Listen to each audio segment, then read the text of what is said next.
आज हम लोग ऑप्टिकल आइसोमरिज्म में रोटेशन चेक करना सीखेंगे।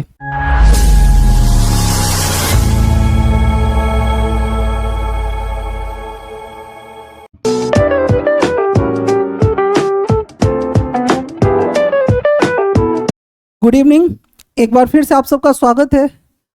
जितने भी ऑप्टिकल कंपाउंड्स होते हैं उनमें दो तरह का रोटेशन होता है, या तो क्लॉकवाइज या एंटी क्लॉकवाइज। ये कंपाउंड के प्रेजेंटेशन पे डिपेंड करता है। जो ऑप्टिकल कंपाउंड्स होते हैं वो दो तरह से प्रेजेंट करते हैं खुद को। एक को बोलते हैं फ्लाइंग वेज प्रेजेंटेशन और दूसरा होता है फिशर प्रोजेक्शन। ऑप्टिकल आइसोमरिज्म जो कंपाउंड शो करते हैं वो दो रूपों में लिखे जाते हैं। एक को बोलते हैं फ्लाइंग वेज और एक होता है फिशर प्रोजेक्शन। शुरुआत करते हैं, क्या है ये, लिखिए flying wedge representation. Flying wedge representation में क्या होता है, सपोज एक ये कोई कायरल कार्बन है। कायरल कार्बन मतलब एक ऐसा कार्बन जिससे चार डिफरेंट एटम जुड़े हो या कोई ग्रुप ऑफ एटम जुड़े हों।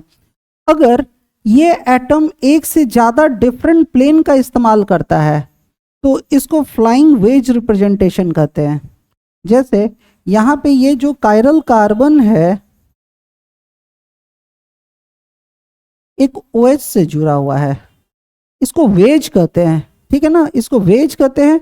ये वेज क्या मतलब रखता है, प्लेन से बाहर, मतलब कार्बन इस प्लेन में है और OH कहाँ है, प्लेन से बाहर, ठीक है ना, इस दिशा में है।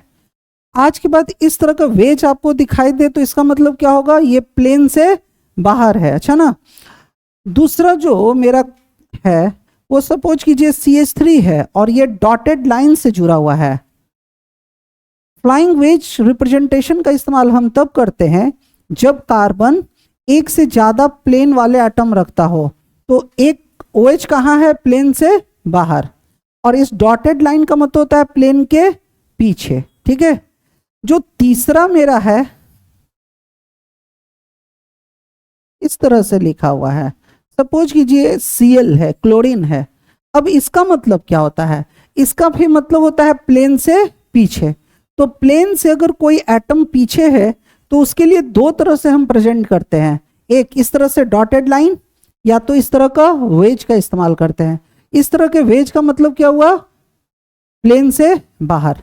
एक और है, जैसे अभी भी 4 से जुड़ना था, अभी 3 ही से जुड़ा, सपोज कीजिए एक H से जुड़ा हुआ है।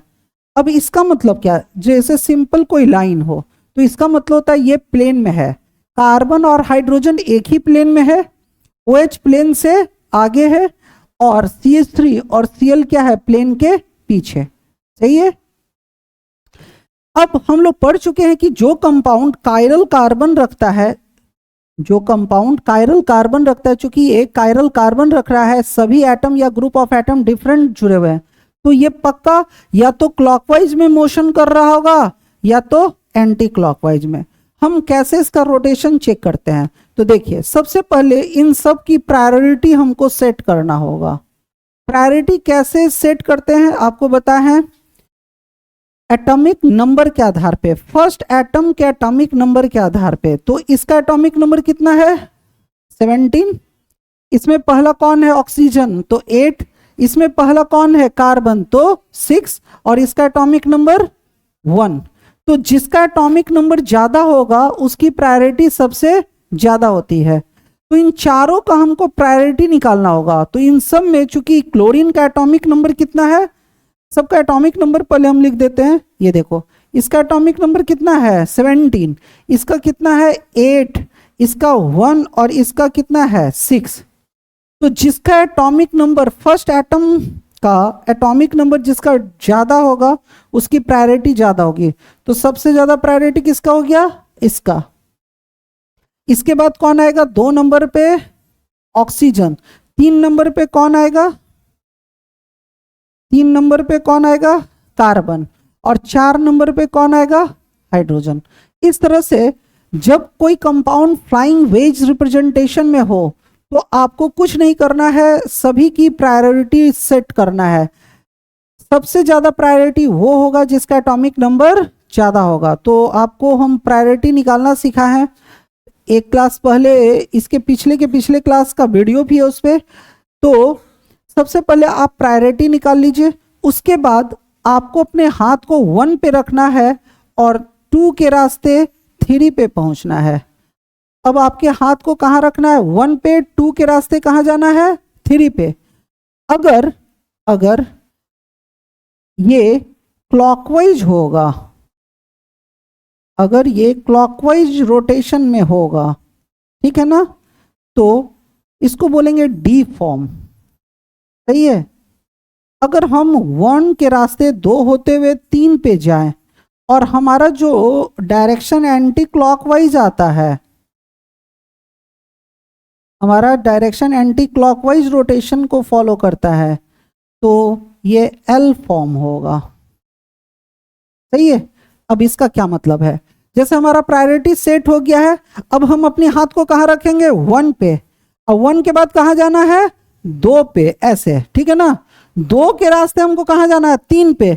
जैसे बीच में 4 आ गया तो हमको उससे लेना देना नहीं है। 1 से निकले 2 होते हुए कहाँ आकर रुक जाना है? 3 पे। और यहाँ पे इस तरह से एरो दे देना है। 1 से निकले 2 के रास्ते कहाँ आकर रुक जाना है? 3 पे। बस हो गया। अब ये चेक करो, ये डायरेक्शन कौन सा है, कौन सा रोटेशन है? Anti clockwise. अगर इस तरह से घूमता तो क्लॉकवाइज और इस तरह से घूमा तो एंटी क्लॉकवाइज, सही है। तो ये रोटेशन कैसा होगा? Anti clockwise. मतलब ये कंपाउंड किस तरह का फॉर्म रखता है? L form. डी का मतलब डेक्स्ट्रो रोटेटरी क्लॉकवाइज, एल का मतलब लीवो रोटेटरी एंटी क्लॉकवाइज, ठीक है ना। सबको समझ में आ गया? बहुत इजी है। अगर आज के बाद कोई कायरल कार्बन हो, फ्लाइंग वेज में हो, मतलब जिसमें कायरल कार्बन एक से ज्यादा प्लेन रखता हो, तो सबसे पहले आपको सबकी प्रायोरिटी लिखनी है। अपने हाथ को 1 के रास्ते 2 होते हुए 3 पे ले जाना है। अगर ये क्लॉकवाइज है तो डी फॉर्म, अगर ये एंटी क्लॉकवाइज है तो एल फॉर्म, सही है। बहुत इजी है, लिखो। डी का मतलब डेक्स्ट्रो रोटेटरी, एल का मतलब लीवो रोटेटरी।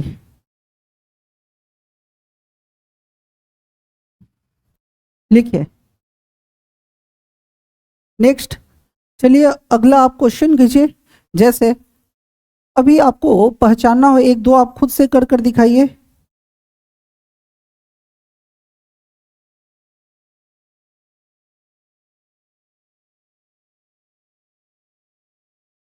इसका रोटेशन चेक कर कर बताओ।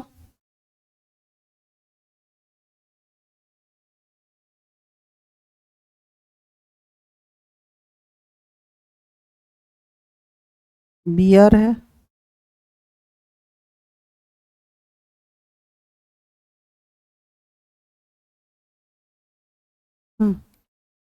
एक इसका चेक करिए।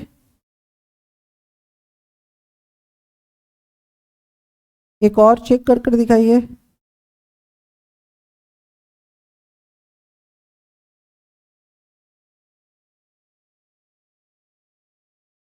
ओ एच है,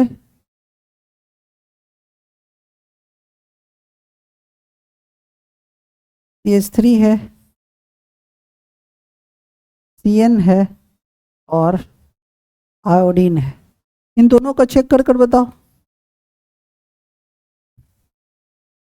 इन दोनों का चेक करिए। किसी का हुआ? सबसे पहला काम क्या है? प्रायोरिटी सेट करना। सबसे पहले सबका प्रायोरिटी निकालो। इसमें सबसे पहला कौन है? कार्बन। तो इसमें भी पहला कार्बन, लेकिन यहाँ पे ब्रोमीन है, तो ब्रोमीन का तो सबसे ज्यादा होगा, 35 एटॉमिक नंबर होता है। तो इन सब में सबसे ज्यादा प्रायोरिटी किसका होगा? ब्रोमीन का, क्योंकि इसका एटॉमिक नंबर 35 है। तो सबसे ज्यादा प्रायोरिटी में कौन आ गया? ये। अब यहां पहला कौन है? नाइट्रोजन। तो नाइट्रोजन का एटॉमिक नंबर क्या होता है? 7। और इन दोनों का पहला कौन है? कार्बन। तो इन लोग का तो 6 ही होगा, तो दूसरे नंबर पे कौन आएगा? नाइट्रोजन। अब इन दोनों में, इसमें भी पहला कार्बन तो इसमें भी पहला कार्बन, तो डिसाइड नहीं हुआ, तो हम दूसरे पे जाएंगे। इसमें दूसरा कौन है? ऑक्सीजन। ऑक्सीजन का एटॉमिक नंबर 8, इसमें दूसरा कौन है? कार्बन। इसलिए ये 3 पे जाएगा और ये 4 पे। हो गया। अब दूसरा काम क्या करना है? अपने हाथ को 1 पे रखना है, 2 के रास्ते 3 पे जाना है। 1 मेरा कहाँ है? यहाँ। 1 के रास्ते 2 होते हुए कहाँ चले गए? 3 पे। ये रोटेशन कौन सी डायरेक्शन में है बताओ? क्लॉकवाइज। तो ये कौन सा फॉर्म होगा? D form. उसी तरह इसको चेक कीजिए। आयोडीन सबसे ज्यादा एटॉमिक नंबर रखता है 53, ठीक है ना? तो आयोडीन की एटॉमिक नंबर सबसे ज्यादा है तो 1 पे ये आएगा। दूसरा, इसमें ऑक्सीजन है तो 8, तो 2 नंबर पे ये। इसमें भी कार्बन, इसमें भी कार्बन, पहला पहला दोनों में कार्बन है तो डिसाइड नहीं हुआ। इसमें दूसरा कौन है? नाइट्रोजन। और इसमें दूसरा कौन है? हाइड्रोजन। तो 3 ये होगा और 4 ये होगा। सही है। अब 1 के रास्ते 2 होते हुए 3 पे, 1 के रास्ते 2 होते हुए 3 पे, ये कौन सा डायरेक्शन है? क्लॉकवाइज। तो ये कौन सा फॉर्म होगा? D form. सबको समझ में आ गया होगा?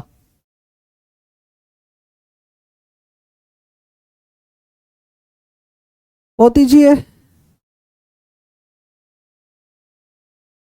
इस देवदास को उठाओ। हाँ, अगले दिन फिर बोलेगा तुम्हारे पीछे। हाँ सर, आपको समझ में आ रहा है? अच्छा सर, खड़े होकर बताइए, रिकॉर्ड करना है इसकी बातों को। अगले दिन जब पूछेंगे तो सीधे कहेगा कि हमको तो कुछ समझ ही में नहीं आया। खड़े हो जाओ मेरे मुन्ना। हाँ, समझ में आ रहा है? पक्का सुन रहे हैं ना तुम लोग? अगले दिन ना बोला ना कि नहीं समझ में आया तो उठा कर पटक देंगे। अगले दिन पूछो तो सीधे ना। जो समझना है अभी समझो, नहीं समझ में आता है अभी बोलो। नेक्स्ट क्वेश्चन करो।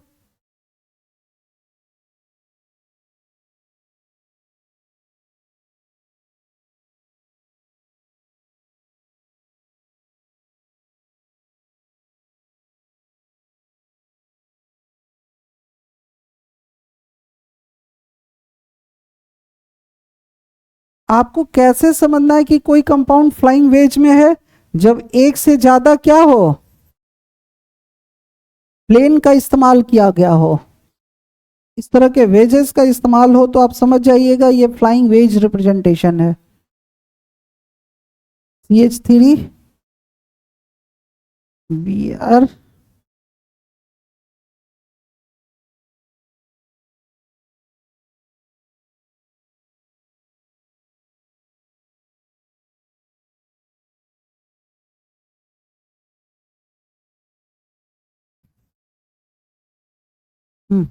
चलो इन दोनों का बनाओ। इन दोनों का रोटेशन चेक करो। हो गया होगा? बहुत इजी है। चलो कौन बताएगा? कौन बताएगा सबसे पहले? हाँ बोलो, प्रायोरिटी बताओ। सबसे ज्यादा इन सब में किसकी प्रायोरिटी है? ऑक्सीजन की। O, क्योंकि पहला O है तो इसका 8 एटॉमिक नंबर होगा तो फर्स्ट नंबर पे ये। अब इन दोनों में ये भी कार्बन है और इसमें भी पहला कार्बन है। इसमें कार्बन के बाद हाइड्रोजन है लेकिन इसमें दूसरा फिर कार्बन ही है, तो इसकी प्रायोरिटी ज्यादा होगी 2 नंबर पे, ये 3 नंबर पे और ये 4 नंबर पे। बहुत इजी है। अब अपने हाथ को 1 पे रखना है, 1 के बाद किधर जाना है? 2, 2 के रास्ते आपको 3 पे पहुंचना है। ये कौन सा डायरेक्शन है? क्लॉकवाइज। तो ये कैसा फॉर्म होगा? D form. बहुत अच्छा। अब उसी तरह दूसरा कौन बताएगा?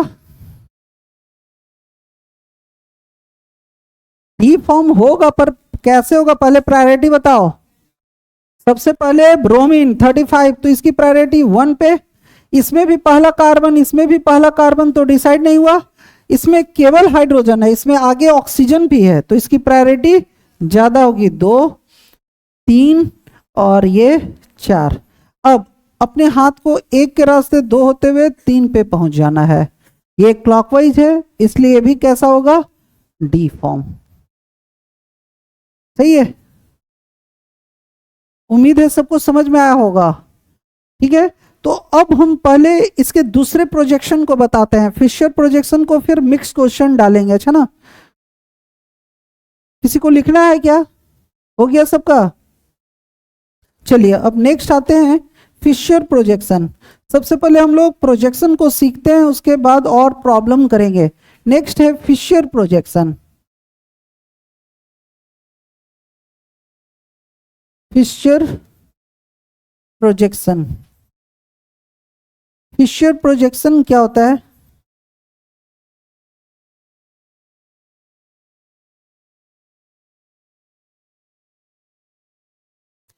देखिए, फिशर प्रोजेक्शन का इस्तेमाल कब करिएगा? जब कोई कायरल कार्बन हो, एक ऐसा कायरल कार्बन जिससे जितने भी एटम जुड़े हो ना, वो सभी एक ही प्लेन में हो। सबसे पहले तो सभी एक ही प्लेन में हो, सभी एक ही प्लेन में हो। और कैसे हो? वर्टिकल और हॉरिजॉन्टल अरेंजमेंट में हो। जैसे एक यहाँ OH है, एक यहाँ H है, एक यहाँ सपोज कीजिए Cl है, और एक यहाँ Br है। ठीक है, अगर कोई कायरल कार्बन अपने सभी एटम को एक ही प्लेन में रखता हो, ठीक है, और कैसे रखता हो? वर्टिकल और हॉरिजॉन्टल अरेंजमेंट में। ठीक है ना, क्योंकि इससे चारों डिफरेंट लोग जुड़े हुए हैं, तो इन सब में सबसे ज्यादा प्रायोरिटी किसकी होगी? ब्रोमीन का, क्योंकि इसका एटॉमिक नंबर 35 होता है। तो प्रायोरिटी चेक करने के पहले फिर से एक बार, फिशर प्रोजेक्शन का मतलब क्या होता है? अगर कोई कायरल कार्बन अपने सभी एटम को एक ही प्लेन में रखता हो और वर्टिकल और हॉरिजॉन्टल अरेंजमेंट में हो, जैसा कि दिख रहा है। अब पिछले बार की तरह ही हम सबसे पहले प्रायोरिटी सेट करेंगे, ठीक है ना। पर फिशर प्रोजेक्शन सबसे लेटेस्ट कॉन्सेप्ट है किसी ऑप्टिकल कंपाउंड का रोटेशन चेक करने का। फ्लाइंग वेज रिप्रेजेंटेशन बहुत आउटडेटेड हो चुका है, अब हम उसका इस्तेमाल ना के बराबर करते हैं। फिशर प्रोजेक्शन से हम किसी भी ऑप्टिकल आइसोमेरिज्म का रोटेशन बहुत इजीली कैलकुलेट कर सकते हैं। इसके लिए 4 शर्तें हैं, ठीक है ना। सबसे पहला कि आप प्रायोरिटी सेट कीजिए, तो ब्रोमीन का एटॉमिक नंबर सबसे ज्यादा है तो 1, ठीक है ना। इसके बाद 2 नंबर पे कौन आएगा? क्लोरीन, क्योंकि इसका 17 होता है, और ऑक्सीजन का कितना आता है? 8, तो 3 नंबर पे जाएगा। और हाइड्रोजन कितने नंबर पे है? 4 नंबर पे। फिशर प्रोजेक्शन कहता है कि अगर कोई कंपाउंड कायरल है तो सबसे पहले उससे जुड़े सभी एटम और ग्रुप ऑफ एटम की प्रायोरिटी सेट करो। प्रायोरिटी जब हो जाए तो आपको इस बात का ख्याल रखना है कि जिसकी प्रायोरिटी सबसे कम हो वो वर्टिकल लाइन के बॉटम पे हो, जैसा कि इस केस में है, ठीक है ना। अगर इस केस में जिसकी प्रायोरिटी सबसे नीचे है, सबसे कम है, वो वर्टिकल लाइन के बॉटम पे है, तो कोई दिक्कत ही नहीं है, ठीक है ना। अगर प्रायोरिटी निकालने के बाद एक चीज चेक करना है कि जिसकी प्रायोरिटी सबसे कम है वो वर्टिकल लाइन के बॉटम पे है क्या? अगर है तो बहुत अच्छी बात है, ठीक है ना। इसके बाद आपको केवल पिछले बार की तरह 1 के रास्ते 2 पे होते हुए 3 पे जाना है। अगर ये क्लॉकवाइज होगा तो आर कॉन्फ़िगरेशन बोलते हैं, RCONF लिखेंगे, अच्छा ना। पूरा नाम कॉन्फ़िगरेशन होता है पर सब जगह CONF लिखा रहेगा, अच्छा ना। अगर 1 के रास्ते 2 होते हुए 3 पे जाएं और ये एंटी क्लॉकवाइज हो तो आपको क्या करना है? ये S फॉर्म कहेंगे, S कॉन्फ़िगरेशन, ठीक है ना। R और S यूज करते हैं यहाँ पे, ठीक है ना। पिछले वाले में D और L करते थे, इस बार R और S करेंगे। आपको ध्यान रखना है कि प्रायोरिटी के बाद जिसकी प्रायोरिटी सबसे कम है वो हमेशा वर्टिकल लाइन के बॉटम पे हो। अगर ऑलरेडी यहाँ पे है तो कोई दिक्कत ही नहीं है। अगर और कहीं होगा तो 3 ही जगह हो सकता है, या तो यहाँ, या तो यहाँ, या तो यहाँ। तो 4 केसेस है। अगर जिसकी प्रायोरिटी सबसे कम है वर्टिकल लाइन के बॉटम पे तो कोई दिक्कत ही नहीं है। अगर नहीं है तो हमको कोई जुगाड़ लगाकर इसको यहां लाना होगा। या तो सबसे कम प्रायोरिटी वाला यहां हो सकता है, या तो यहां, या तो यहां, ठीक है ना, या तो यहां रह सकता है जैसा कि है।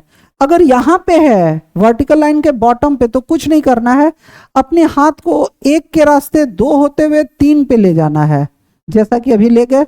अब चेक करना ये कौन सा है रोटेशन, एंटी क्लॉकवाइज है ना, तो ये कौन सा कॉन्फ़िगरेशन होगा, एस कॉन्फ़िगरेशन, ठीक है। केस वन क्या कर रहा है, फिशर प्रोजेक्शन में 4 केसेस होते हैं, जिसकी प्रायोरिटी सबसे नीचे है, सबसे कम हो, वो वर्टिकल लाइन के क्या पे हो, बॉटम पे हो। लिखो case 1, if lowest priority will lies at bottom of vertical line। अगर जिसकी प्रायोरिटी सबसे कम हो वो वर्टिकल लाइन के बॉटम पे हो, तो बस आपको करना क्या है, 1 2 3 सारा प्रायोरिटी दिया हुआ है, 1 के रास्ते 2 होते हुए, जैसे यहां से निकले 1 के बाद 4 आ रहा है, हमको उससे लेना देना नहीं है, 1 के बाद 4 को हम क्रॉस करते हुए पहले कहां पहुंचेंगे, 2, और 2 के बाद 3 पे। अगर ये एंटी क्लॉकवाइज है तो एस कॉन्फ़िगरेशन। अब केस 2 देखिए, केस 2 में क्या होता है,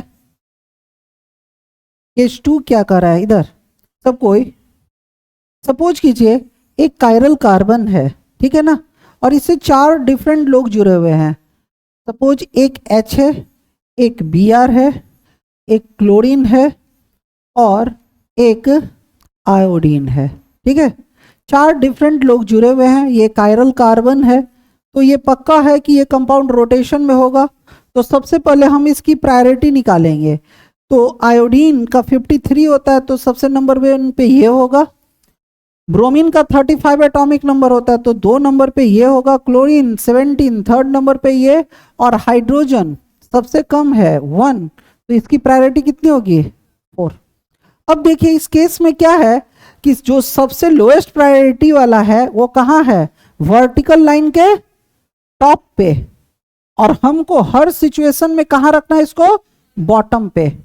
फिशर प्रोजेक्शन में बस इस बात का ध्यान रखते हैं ना रोटेशन निकालने के पहले, कि जिसकी प्रायोरिटी सबसे कम होगी उसको आपको एनी हाउ कहाँ लाना होगा, यहाँ पे वर्टिकल लाइन के बॉटम पे। अभी ये कहाँ है, वर्टिकल लाइन के टॉप पे।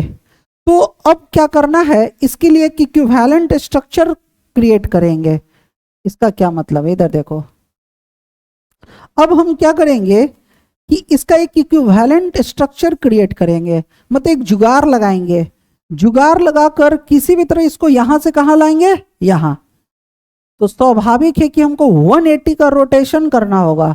ये ऊपर वाला जब 180 से रोटेशन करेंगे, जो ऊपर है वो नीचे आ जाएगा, जो दाएं है वो बाएं चला जाएगा, और जो बाएं है वो दाएं चला जाएगा। क्योंकि जब रोटेशन होगा 180 से, तो ये पलटेगा तो ये भी तो पलटेगा। तो अब क्या करना है, ऐसे जो ऊपर है उसको हम क्या लाए, नीचे, जो नीचे था उसको ऊपर, जो दाएं था उसको बाएं, और जो बाएं था उसको दाएं, ऐसे कर दिया। फिर से जिसकी जैसे जैसे प्रायोरिटी थी वैसे वैसे लिख दीजिए। इसकी प्रायोरिटी 1 थी, इसकी 2 थी, इसकी 3 थी, और इसकी 4, ठीक है।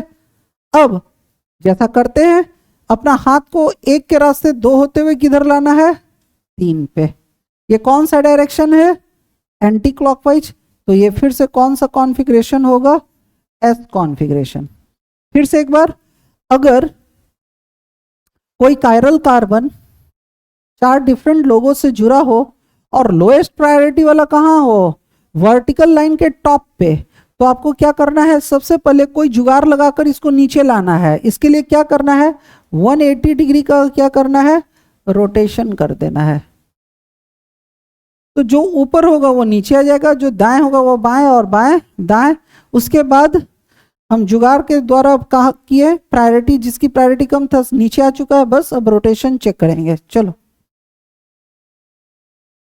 अब आते हैं अपने केस 3 पे। केस CH3 क्या है? जैसे सपोज कीजिए फिर से एक कायरल कार्बन है, एक कायरल कार्बन है, इधर एक तरफ CH3 है, एक तरफ सपोज कीजिए H है, एक तरफ OH है और एक तरफ NH2 जुड़ा हुआ है, ठीक है। अब कोई बोला कि इसकी प्रायोरिटी निकालो या रोटेशन चेक करो, तो सबसे पहला काम है प्रायोरिटी निकालना। तो इन सब में सबसे ज्यादा प्रायोरिटी किसका होगा? ऑक्सीजन का, क्योंकि एटॉमिक नंबर 8 है तो 1, फिर नाइट्रोजन 7 तो 2, फिर कार्बन 6 तो 3 नंबर पे, और हाइड्रोजन 1 होता है इसका एटॉमिक नंबर, इसकी प्रायोरिटी कितनी हो जाएगी? चौथी प्रायोरिटी पे आएगा। इस बार हम देख रहे हैं, सबको पहले ध्यान से सुनो, इस बार देख रहे हैं कि जिसकी सबसे कम प्रायोरिटी है वो कहाँ है? हॉरिजॉन्टल लाइन के यहाँ पे, इस डायरेक्शन में। और हमको करना क्या है? रोटेशन चेक करने के पहले हमको जिसकी प्रायोरिटी सबसे कम है उसको कहाँ लाना होगा? यहाँ पे, वर्टिकल लाइन के बॉटम पे। नियम कहता है कि रोटेशन चेक करने के पहले जिसकी प्रायोरिटी सबसे कम होगी उसको तुमको एनी हाउ कहाँ लाना है? वर्टिकल लाइन के बॉटम पे। अभी कहाँ है? अभी कहाँ है? ये जो हॉरिजॉन्टल लाइन है उसके ये कौन सा डायरेक्शन है? लेफ्ट पोजीशन पे, और हमको लाना है बॉटम पोजीशन पे, वर्टिकल लाइन के। तुमको कोई जुगाड़ लगाना होगा, तो देखिए जुगाड़ कैसे लगाते हैं। जैसे अभी ऊपर था तो 180 से रोटेशन कराए, लेकिन जब यहां पे होगा तो आपको क्या करना है? इसको यहां से यहां शिफ्ट करिएगा, अच्छा ना। इसको यहां से यहां शिफ्ट करेंगे, इसको यहां से यहां शिफ्ट कर देंगे, ठीक है ना। इसको यहां से लाकर यहां रखेंगे और इस ग्रुप ऑफ एटम को कहां ले जाएंगे? यहां, ठीक है। ये अपने पोजीशन से नहीं हटता है, ये जो वर्टिकल लाइन के टॉप पे है वो अपने पोजीशन पे रहेगा, तो इसको कहां लाकर रख देना है? इसके जगह पे, ठीक है ना। इस तरह का बदलाव करना है। अगर कायरल कार्बन लोएस्ट प्रायोरिटी वाले को हॉरिजॉन्टल लाइन के लेफ्ट साइड रखता है तो आपको इस तरह से शिफ्टिंग करना है। इसको यहां से उठाकर यहां, इसको उठाकर यहां, ये अपने जगह पे रहेगा तो इसको उठाकर कहां रख देना है? यहां, ठीक है ना। बच्चा मुआयना कर लिए क्लास का? तुम सब ठीक है? चलो इधर आओ।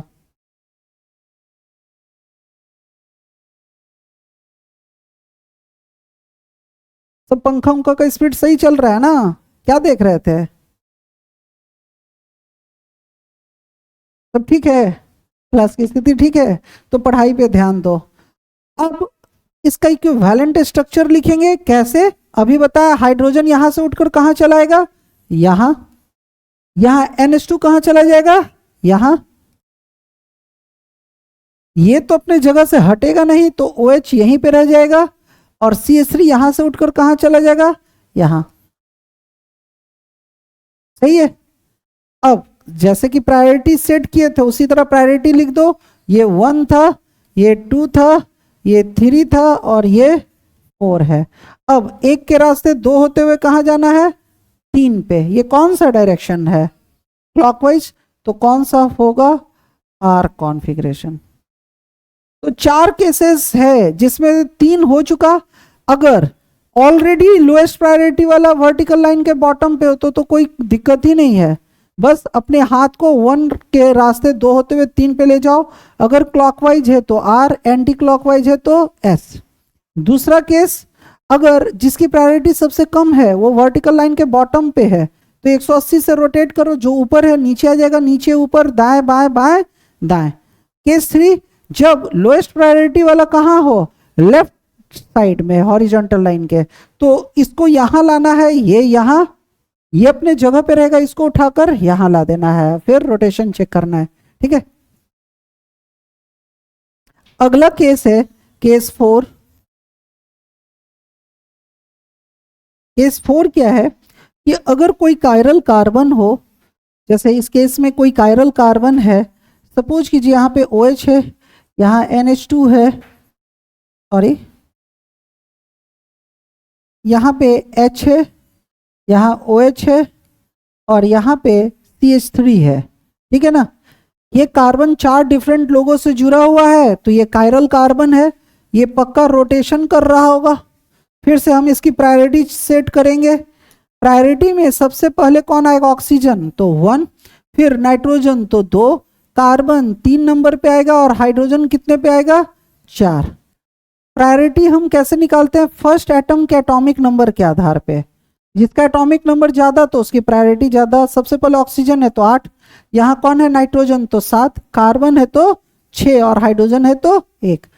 अब देख रहे हैं कि जिसकी प्रायोरिटी सबसे कम है वो हॉरिजॉन्टल लाइन के राइट साइड में है, और हमको फिर से जुगाड़ लगाकर कहाँ रखना है इसको, यहाँ। रोटेशन चेक करने के पहले जिसकी प्रायोरिटी सबसे कम होगी उसको एनी हाउ हमको कहाँ रखना है, वर्टिकल लाइन के बॉटम पे। तो फिर उसी तरह इसको यहाँ शिफ्ट करेंगे, ठीक है ना। तो ये कहाँ जाएगा, यहाँ। ये अपने जगह से हटेगा नहीं, तो इसको कहाँ लाकर फिट कर देंगे, यहाँ। सबको समझ में आ गया। और फिर रोटेशन चेक करेंगे, बहुत ईजी है। चलो फिर से कार्बन, हाइड्रोजन यहाँ आ गया, OH कहाँ चला गया, यहाँ पे। ये अपने जगह से हटेगा नहीं, और CH3 कहाँ उठकर आ जाएगा, यहाँ पे। अब जैसे जैसे प्रायोरिटी था वो लिख दिए, 1 2 3 4। अब एक के रास्ते 2 होते हुए हमको कहाँ जाना है, 3 पे। ये कौन सा डायरेक्शन है, क्लॉकवाइज, तो R कॉन्फ़िगरेशन। उम्मीद है सबको समझ में आया होगा। बस सारे रूल्स खत्म। अब आप आज़ाद हैं किसी भी कंपाउंड का, किस तरह के कंपाउंड का, जो ऑप्टिकली एक्टिव है, जिसके पास कायरल कार्बन है। अगर वो फ्लाइंग वेज में हो तो आपको अभी सिखाया कैसे कैलकुलेट करते हैं रोटेशन, और फिशर प्रोजेक्शन में हो तो कैसे। अब मिक्स्ड क्वेश्चन की बारी है। अब आप पहले लिखिए, उसके बाद प्रॉब्लम करवाते हैं आपको। अब हम लोग प्रॉब्लम करते हैं। आपको कोशिश करना है कि तेजी से अटेम्प्ट करिए और प्रॉब्लम सॉल्व कर कर दिखाइए। Assign configuration of following compounds.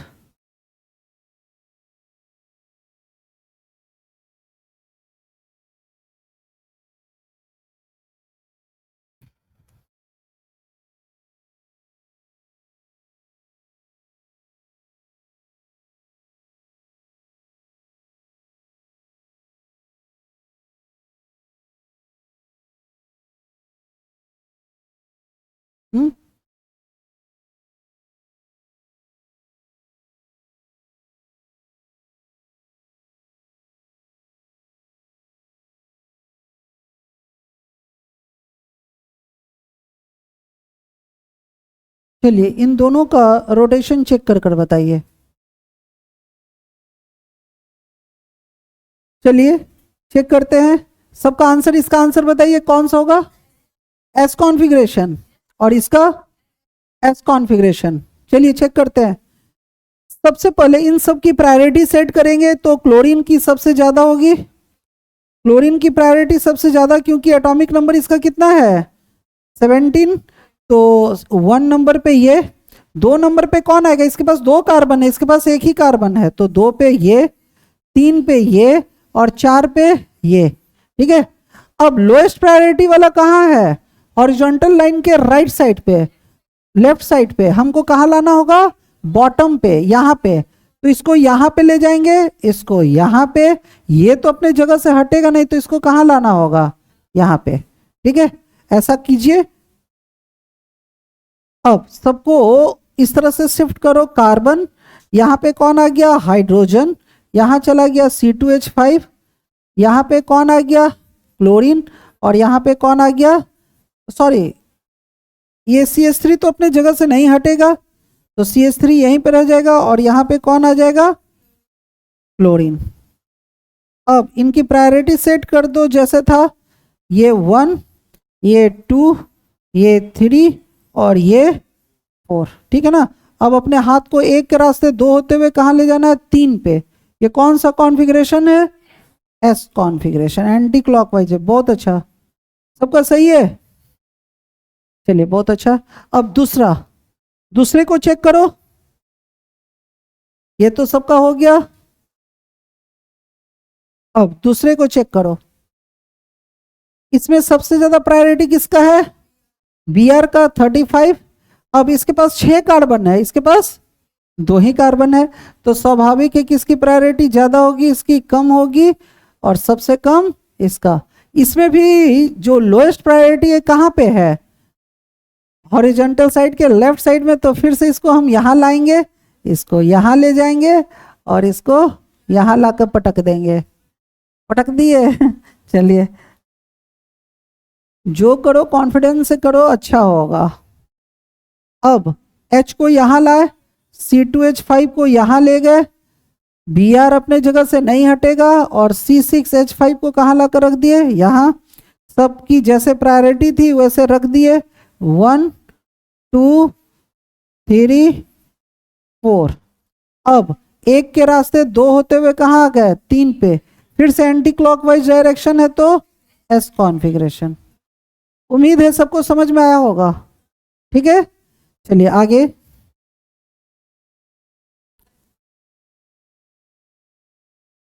इसको चेक कीजिए जल्दी सा।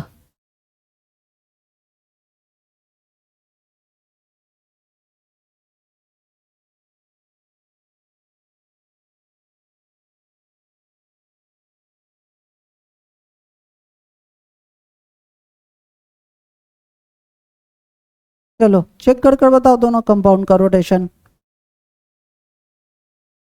उम्मीद है सबका हो गया होगा, बताइए इसका आंसर। एस कॉन्फ़िगरेशन, इसका दोनों का फिर से एस कॉन्फ़िगरेशन, सही है। तुम लोग का क्या आया, तो अभी बोला कि सबका एस कॉन्फ़िगरेशन है। चलो चेक करते हैं। सबसे पहले प्रायोरिटी चेक कीजिए, इन सब में सबसे ज्यादा प्रायोरिटी किसकी होगी, सॉरी गलत हो गया ये तो। सबसे ज्यादा आयोडीन का 53 होता है, फिर ब्रोमीन 35, क्लोरीन 17 और हाइड्रोजन 1। इन सब में सबसे कम प्रायोरिटी किसका होगा, हाइड्रोजन का। तो फिर से ये कहाँ जाएगा, इसको हम यहाँ लाएंगे, ये कहाँ चला जाएगा, यहाँ पे, और ये कहाँ जाएगा, यहाँ पे। फटाक सा रखिए और चेक कीजिए। Br यहाँ पे आ जाएगा, आयोडीन यहाँ आ जाएगा, H यहाँ आ जाएगा और क्लोरीन यहाँ। जैसे प्रायोरिटी था वैसे रख दीजिए, 1 2 3 4। एक के रास्ते 2 होते हुए आपको कहाँ जाना है, 3 पे। ये एंटी क्लॉकवाइज डायरेक्शन है, इसलिए एस कॉन्फ़िगरेशन। सबका सही है। अब नेक्स्ट इसकी प्रायोरिटी सेट करते हैं। इन सब में सबसे ज्यादा प्रायोरिटी किसका होगा, ऑक्सीजन का, तो 1। इसमें भी पहला कार्बन, इसमें भी पहला कार्बन, लेकिन इसमें एक ऑक्सीजन है, इसमें केवल हाइड्रोजन है। तो इन दोनों में ज्यादा प्रायोरिटी इसका होगा, इसका कम होगा और इसका सबसे कम होगा। अब सबसे लोएस्ट प्रायोरिटी वाला कहाँ है, टॉप पे। तो हमको क्या करना होगा, 180 का रोटेशन करना होगा। तो कर दीजिए। H कहाँ अब आ जाएगा, नीचे, CH3 ऊपर, CHO बाएं से दाएं और OH दाएं से बाएं, ठीक है। अब फिर से जैसे प्रायोरिटी था वैसे रख दीजिए। ये 1 पे है, ये 2 पे है, ये 3 पे है और ये 4 पे। अब अपने हाथ को एक के रास्ते 2 होते हुए कहाँ ले जाएंगे, 3 पे। तो ये है आर कॉन्फ़िगरेशन। यानी अभी जो आप लोग आंसर बता रहे थे एस बहुत का गलत हुआ है, साक्षी का सही हुआ है, ये आर कॉन्फ़िगरेशन बोले थे। और बाकी क्या मुंह में गोलगप्पा रखे हुए हैं, क्या है, तो मोमो, ठीक है। सब सोच लिया, इज्जत लेना है ना। आंसर दम जल्दी जल्दी करना है, और गलती की तो संभावना ही नहीं, इतना आराम से आपको पढ़ाया है। चलो नेक्स्ट,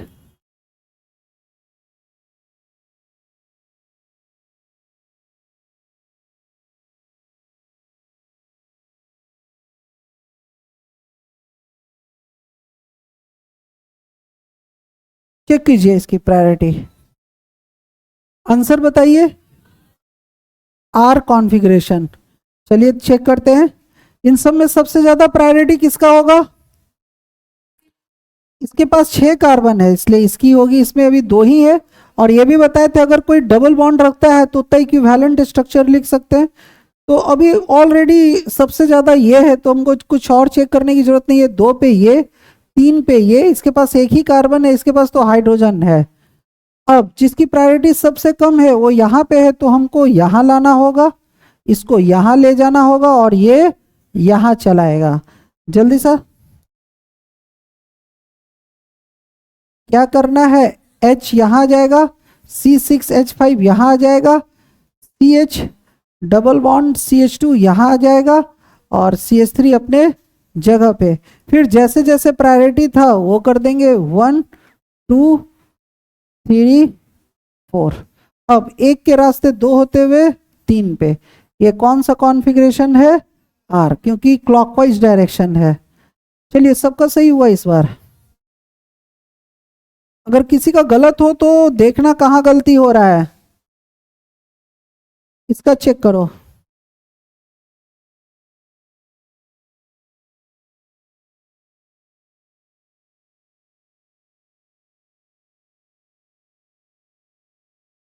चेक कर कर बताइए, अपना अपना आंसर बताइए। आर कॉन्फ़िगरेशन चेक करते हैं। सबसे ज्यादा इन सब में प्रायोरिटी किसका होगा बताओ, इन सब में सबसे ज्यादा प्रायोरिटी किसका होगा, CHO का, क्योंकि बाकी सबके पास कार्बन है ना, इसके पास ऑक्सीजन भी है, तो इसकी प्रायोरिटी सबसे ज्यादा 2 नंबर पे ये, क्योंकि इसके पास 2 कार्बन, इसके पास एक ही कार्बन है और इसके पास एक हाइड्रोजन है। तो हमको क्या करना होगा, 180 से रोटेशन करना होगा। लोएस्ट प्रायोरिटी वाला कहाँ है, वर्टिकल लाइन के टॉप पे। तो अब हम क्या करेंगे, H नीचे आ जाएगा, C2H5 ऊपर चला जाएगा, CHO इधर आ जाएगा और CH3 किधर आ जाएगा, इधर। ये 1 था, ये 2, ये 3 और ये 4। जो 1 पे है 2 के रास्ते कहाँ जाएगा, 3 पे। क्लॉकवाइज डायरेक्शन है इसलिए आर कॉन्फ़िगरेशन। चलिए सबको समझ में आया,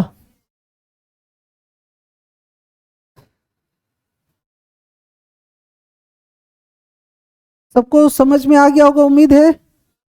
चलिए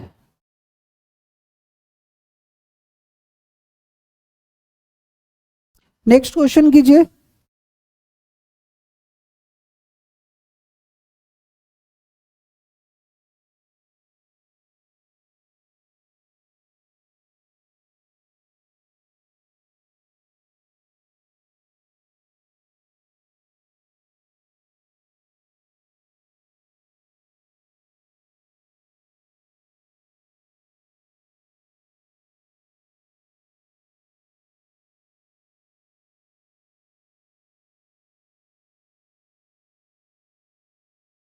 ये लास्ट 2, आज के लिए लास्ट 2 है।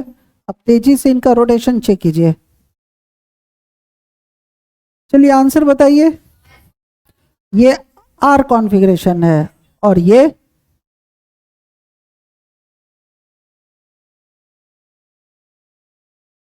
दोनों एक साथ पहले करो, खुद से करो। चलिए चेक करते हैं। सबसे पहले प्रायोरिटी दीजिए, सबसे ज्यादा इसके प्रायोरिटी में कौन आएगा, नाइट्रोजन 1 नंबर पे। अब इसमें भी फर्स्ट कार्बन, इसमें भी फर्स्ट कार्बन, तो डिसाइड नहीं हुआ। इसमें अगला क्लोरीन है, इसमें हाइड्रोजन ही है, तो 2 पे ये, 3 पे ये और 4 पे ये। अब जो लोएस्ट प्रायोरिटी वाला है वो कहाँ है, टॉप पे, तो इसको नीचे लाना पड़ेगा। तो अब क्या करेंगे, H नीचे आ जाएगा तो CH3 ऊपर चला जाएगा, CH2Cl यहाँ आ जाएगा और NH2 यहाँ आ जाएगा। सबकी प्रायोरिटी जैसे थे वैसे लिख दीजिए, 1 2 3 4। अब एक के रास्ते 2 होते हुए हमको कहाँ जाना है, 3 पे। ये कौन सा डायरेक्शन है, क्लॉकवाइज, सॉरी एंटी क्लॉकवाइज नहीं, क्लॉकवाइज है ये, सॉरी। तो ये आर कॉन्फ़िगरेशन